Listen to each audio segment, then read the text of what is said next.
Night ഡ്യൂട്ടിയുടെ എണ്ണം കൂടി വരുന്നതോറും mentally കുറച്ച് വീക്കാവുന്നുണ്ടെങ്കിലും ബോഡിയിൽ ചെറിയൊരു മാറ്റം കാണാൻ പറ്റിയിട്ടോ. രാവിലെ തന്നെ വെള്ളം തിളപ്പിച്ച് ഒരു മുറി ചെറുനാരങ്ങ പിഴിഞ്ഞൊഴിച്ച് കുടിക്കലാണ് കേട്ടോ ഈയിടെയായിട്ടുള്ള ശീലം. ഇതിലും എളുപ്പം മോർണിംഗ് ഡ്രിങ്കിൽ വേറെ ഒന്നുമില്ലല്ലോ. പിന്നെ തലേന്ന് കുതിർത്ത് വെച്ചിട്ടുള്ള കടലയൊക്കെ സെറ്റായി വന്നിട്ടുണ്ടായിരുന്നു. കടല എന്തായാലും രാത്രി ഡിന്നറിന് തന്നെ ആക്കാമെന്ന് വിചാരിച്ച്. രാവിലെ സ്മൂത്തിയിലും എളുപ്പം ബ്രേക്ക്ഫാസ്റ്റ് വേറെ ഒന്നും ഇല്ലല്ലോ.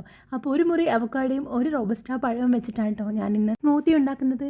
മധുരത്തിന് വേണ്ടിയിട്ട് ഷുഗറോ ഡേറ്റ്സോ ഒന്നും ആഡ് ചെയ്തിട്ടില്ല. കാരണം റോബസ്റ്റാ പഴം നന്നായിട്ട് പഴുത്തിരിക്കുന്നതുകൊണ്ട് അത്യാവശ്യം നല്ല മധുരം അതിനുണ്ടായിരുന്നു. നല്ല തണുത്ത ചില്ലായ മിൽക്ക് ഒഴിച്ചിട്ട് പെട്ടെന്നൊന്ന് ബ്ലെൻഡ് ചെയ്തെടുത്തു. അത്യാവശ്യം ഒരാൾക്ക് വയറ് നിറയാൻ വേണ്ടിയിട്ട് ഇതന്നെ ധാരാളമാണ് കേട്ടോ.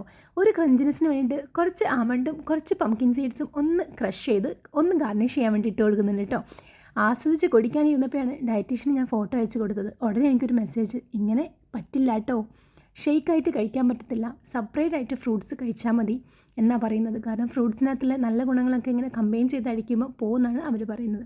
ഓക്കെ, അപ്പോൾ ഇന്നത് ലാസ്റ്റാക്കാമെന്ന് ഞാനും പറഞ്ഞു. നല്ലൊരു ഉറക്കം ഉറങ്ങി എഴുന്നേറ്റപ്പോഴത്തേനും ചെറിയൊരു വിശപ്പ്. സ്വീറ്റ് കോൺ കുറച്ച് ബട്ടറിനകത്ത് ഉപ്പും കുരുമുളകും ഇട്ട് കഴിച്ചതുകൊണ്ട് ഡിന്നർ വരെ പിടിച്ചു നിൽക്കാൻ പറ്റി. ഇതിനിടയ്ക്ക് ഞാൻ കടലയും ഇവിടെ റെഡിയാക്കി വെച്ചിട്ടുണ്ടായിരുന്നു കേട്ടോ. കുളിച്ച് യൂണിഫോമൊക്കെ ഇട്ട് റെഡി ആയിട്ട് വന്ന് ഡിന്നറിന് പാക്ക് ചെയ്തു. കടലത്തോരൻ ഇത്തിരി അധികം തന്നെ ഉണ്ട് കേട്ടോ. ഹോസ്പിറ്റലിലെ ക്യാൻറ്റീനിലായതുകൊണ്ട് ആരെങ്കിലുമൊക്കെ ഷെയർ ചെയ്ത് കഴിക്കാനായിട്ട് ഉണ്ടാവും. രാത്രിത്തേക്ക് കുറച്ച് ആമണ്ട് ഒരു ഡേറ്റ്സും കയ്യിൽ കരുതിയിട്ടോ. അപ്പോൾ ഞാൻ പോയിട്ട് വരാം. ബൈ.